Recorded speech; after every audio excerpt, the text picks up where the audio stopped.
G'day guys, welcome back to my channel. My name is Wildkard. Thank you for watching the Wildkard Rugby Show. Like, comment, and subscribe. And yes, you are here today because the mighty Ireland team, the #1 ranked team in the Northern Hemisphere and the reigning Six Nation champions, is pretty much on their way to becoming the first nation to win Six Nations 3 times in a row and potentially another Grand Slam this year in 2025. You know, a really impressive performance again today against Scotland, 32 points to 18. It didn't even look like at all the Scotland team had any sort of threat of winning the game. There were periods where the Scotland team looking like they were gonna, like they were gonna come back, and then only to just completely taking the foot off the gas and say, we're happy to take the 3 points. I thought that was very disappointing to see. Now, there was a bit of an incident in this game in the early stage of the game where Finn Russell was taken off due to a head-on-head collision with Darcy Graham, and Darcy Graham has been taken into hospital as well. Hopefully he's going to be okay. But Finn Russell was initially reported that he passed his HIA, but then Greg Townsend talked about it after the game that he was not remembering the plays that was happening. There was a bit of communication issues, and then they decided to keep him off the field. Now, I'm not anyone. I don't have a tinfoil hat here, but I feel like that sounds like a bit of a cop out. Maybe his club advised for him to be kept off the field. Maybe something happened, because if you pass the HIA test, it means that you shouldn't be having memory issues, because the HIA test would have assessed you on that. And for Gregor Townsend to say afterwards that he doesn't remember things means that he would have failed the HIA. So there's some kind of either the HIA test was not adequate, or there is something else that has kept Finn Russell off the field, and not because he wasn't remembering what happened, what was happening, the plays that we're supposed to do on the field. So there's a bit of a weird thing that's happening there, because the whole point of HIA is to make sure that the players don't have any memory loss issues, and if he has memory loss issues, he would have failed the HIA. So it's a bit of a someone needs to look into that and maybe get some more clarities later on in the week on what happened there. So once Finn Russell came off the field, I thought the Scotland team really they put on a lot of good effort, right? I mean, the players stepped up. I thought the Kinghorn played at 10, did really well. The new guy Tom Jordan, I thought his partnership with Kinghorn was actually better than the partnership with Finn Russell. Even when Finn Russell was on the field, the Scotland team was very clunky. So the players stepped up, and only very disappointingly, like I said, taking the 3 points after they get in the ascendancy over the Ireland team. There was a moment where it looked like, the Scotland team, despite being down, they got that bit of Scotland courage, a bit of what is it? Wasn't a brave heart inside of them, and they're gonna still grind this one out to a close game. With that try before halftime and that burst of energy in the early in the second half, I was very hopeful, but only for them to just go, we'll take 3 points. I thought that was very disappointing. I thought they should have backed themselves a bit more, and probably could have put a bit more threat to this Irish dominance. Ireland team, once again, outstanding performance. My man of the match is once again Andrew Porter. He is an absolute menace, and I just the work that he does in the scrummaging is it's a bit of a gray area, and the referee James Stolman had a pretty terrible performance tonight. I think he didn't have any idea what was happening in the scrummaging. It's just getting really dark in here suddenly, anyway. So let's have a look at this scrum with Andrew Porter. He's just like classic boring in. He's completely going in at an angle on Xander Fagerson. You can see that is not ideal for Fagerson, and all Fagerson had, he's already got his knee on the ground here. Fagerson needed to do here is really just follow him through and fold it in, like make the scrum turn, because once the scrum turns, the way that Porter is getting into an angle, he should be penalized for boring in. But Fagerson wasn't able to hold. He goes down. He's overextended himself, and he went down and got penalized. Like, he needed to chase his full forward and really just follow that through. And I don't know if James Stolman would have given that, but if the referee was competent, it would have called that a boring in from Andrew Porter. But he collapsed it. And there was another one, a very similar situation, where where the Porter was boring in and forced the scrum to go down. In fact, Porter actually went down first, but the referee had in mind of this incident here, actually penalized the Irish team, penalized the Scotland team as well. Just quickly, let me get the time up. The time stamp was 68 minutes in the game, so near the end. Yep, so just going past it. Yep, so this is it, right? So this is scrum. Again, this is a new tight head for Scotland. Porter, you can see his elbow is actually pointing down here, but very similar. His actually hasn't gone in as big as an angle as he did against Ferguson, but you can see his elbow actually pulled the scrum down. This should be a penalty to Scotland because Porter actually gone down first. But James Dolman, man, he doesn't know what the fuck is going on, and he's penalized the Scotland team again. But Porter, great job, huge work rate. I think what he was topping tackle round, tackle percentage as well. Just an absolute menace, an absolute beast on the field. Man, I really a big fan of this guy. In case you can't tell, I love his work, and getting away again with some of the dark arts there. James Dolman, just outside of the scrummaging calls, I thought James Dolman was pretty poor in some of the other calls as well. There were some bizarre like drop balls and not being called. But yeah, let's, someone else would make a video about that. We're not going to waste too much time talking about that. Outside of that, I thought Gibson Parks was absolutely outstanding, taking away a lot of that, really getting into that role of the second playmaker. And then the man of the hour, the man that everybody talks about almost all the time, and that is Sam Prendergast. He had a lot of space and time this game. Unlike last week, he was under a bit of pressure.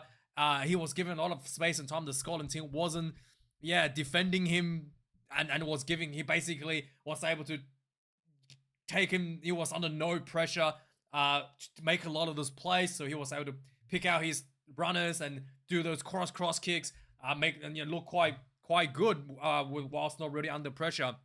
He did get man of the match for the game, but for me, I think Andrew Porter should be man of the match. But I think that it's just one of the things. He definitely looks like a real deal, right? He definitely looks like he's got the talent, but I think this week it looked a lot better because Scotland team was quite poor in applying pressure to him. He did not look nearly as good last week against England, and the Crowley was not put on the field at all. Yeah, Prendergast played the full 80 minutes, and towards the end of the game, Ireland was basically like making him do kicking practice.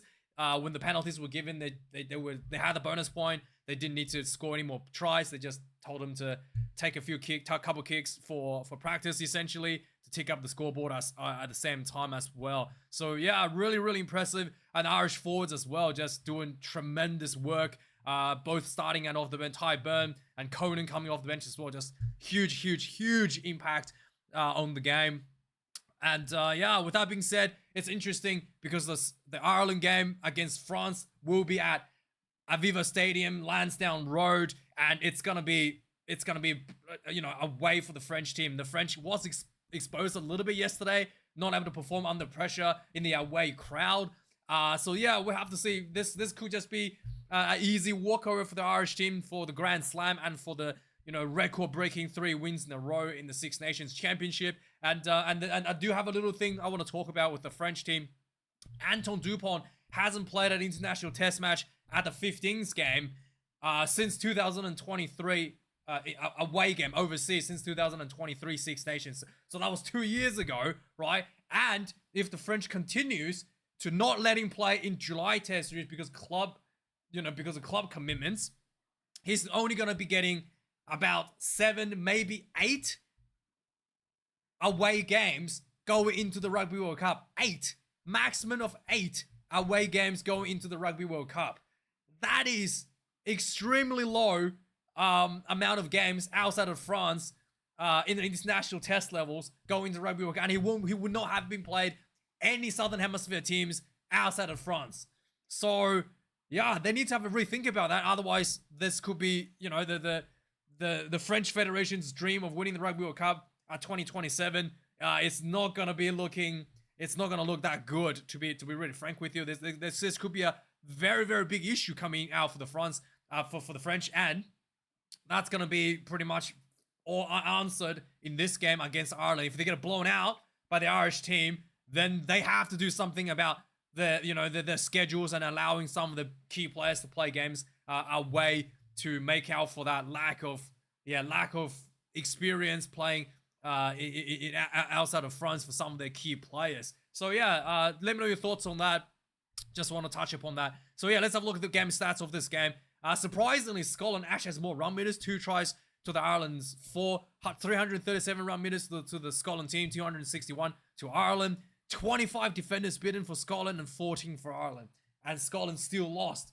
Like I said, it was very disappointing. Scotland actually had an opportunity, felt like they could probably, if they kept on with the pressure, but they just didn't mentally wanted to do that. They just wanted to, look, let's make the scoreboard look a bit better, kick 3 points, and very disappointing. 18 turnovers conceded against Scotland, 15 against Ireland, 99 tackles Scotland, 14 missed tackles. Scotland, 164 tackles for Ireland, 25 missed tackles for Irish. Kicks in play, 18 for Scotland, 24 for Ireland. 1 missed kick from either team.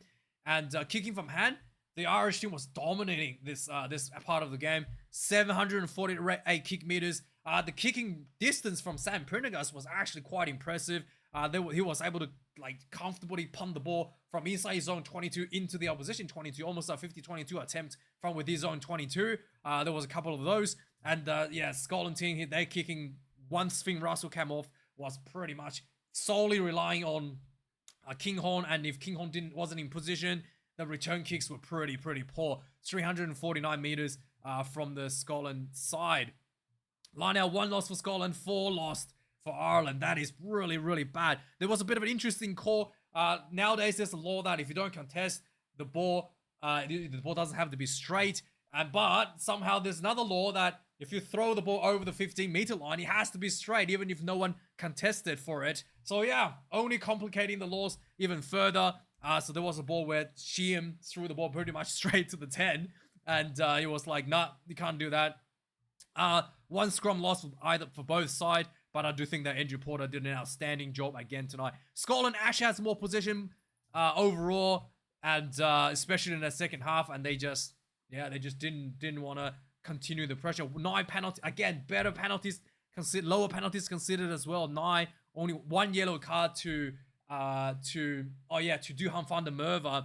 I thought it was lucky to not get a penalty try there. There was a grubber kick down the sideline by the Ireland winger, by the Irish winger, Calvin Nash, and then Van der Merwe running and just bumped him out, checked him and bumped him out, and that could have been a penalty try, but it was just a yellow card. It was a little bit of a silly move there. But yeah, despite the yellow card, the Scotland team was holding on. What was only considered 3 points during the real yellow card period, but only for them to slowly mentally giving up on the game. I think it was just a little bit disappointing if you're a Scotland fan, to say the least.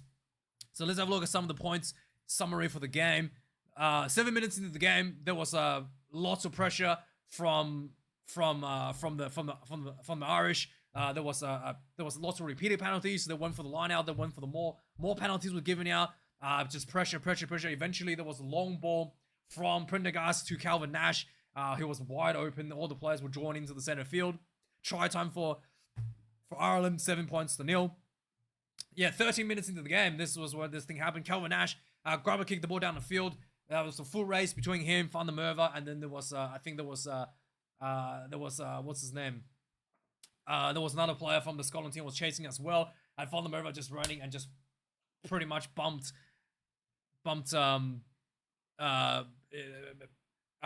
Nash off the ball, and then it was just could have been a penalty try. I thought my initial thought was a penalty try, but referee said there was cover and also the ball went dead, so it was just a yellow card to Van der Merwe. No penalty try. 21 minutes. This is when the incident happened. Finn Russell head-on-head collision on Darcy Graham. Both players were off. And I wrote here this could be game over for Scotland team. 22 minutes into the game, there was a 3-point attempt for Ireland. There was a penalty against Scotland for not rolling away. 10 points to 0. 30 minutes into the game, Again, Ireland just pounding more pressure. There was some reports that Finn Russell was okay, but it was not letting back onto the field. So a bit of confusion there. And then Doris eventually crashed over for the Ireland team after repeated pressure. Just before halftime, the Scotland team looking like they're going to, I thought there was some, the Scottish spirit has finally gone back into the team. They wanted to finish the first half strong.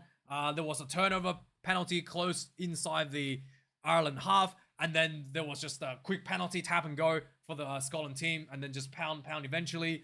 There was some good hands over the top to Duhan van der Merwe, who jumps over the corner and dunks the ball into over the line. A really beautiful finish, 5 points to 17 to Scotland. Second half stuff again started early in the second half as well. Scotland was just absolutely overwhelming, dominant. They were getting repeated penalties, and then only to take 3-point option immediately. 8 points to 17, but still they were able to continue with that pressure. There was a scrum penalty, 45 minutes for Scotland. And again, they were just pounding the Irish try line really, really close. Repeated penalties and right in front of the goalpost. They should have scored here. Really should have just gutted out this one. And it looked like, this is pretty much when I thought that Scotland probably given up. They decided to opt for 3 points. And sure enough, that was pretty much the break that the Ireland needed. They just, came back. 52 minutes, there was a penalty against Scotland in a scrum. And then the Ireland just kept pounding from that scrum penalty. Eventually, the ball kind of went out to James Lowe, shocked off the tackle from Kinghorn, bumped over 2 more players. Like, absolutely fantastic form he's in right now. 24 points to 11. And after that, there was another Irish pressure inside the Scotland half. Gibson Parks kicked the ball over the top, just from the little dink over the top from the back of the ruck, and then this was Keenan chased this one and got the bounce, and then the ball came out, quick ball for Robbie Henshaw, flat ball to Conan. Both players helping each other, crashed over the try line. 29 points to 11, just like that, bang bang. Scotland was down 2 tries because they taken that penalty. And after this, Ireland has already got their 4-point bonus point. They didn't really, it looks like they were pretty happy to just cruise this one out. 69 minutes, they got a penalty. They just say, Prendergast just kick this 3 points for some kicking practice. And finally, 75 minutes into the game, Scotland was trying to get a consolation try. I guess that's the mentality to send the fans home with something to cheer about. They had a penalty, they went for the line out, they went for the maul, and then rumbled over for the try. The halfback actually got the ball and crashed over. 75 minutes on the clock, 18 points to 32, and that was the final play. Let me know your thoughts if you're a Scotland team fan. What are you gonna do for the 10 problem, right? Like you have Finn Russell, pretty much once he's gone.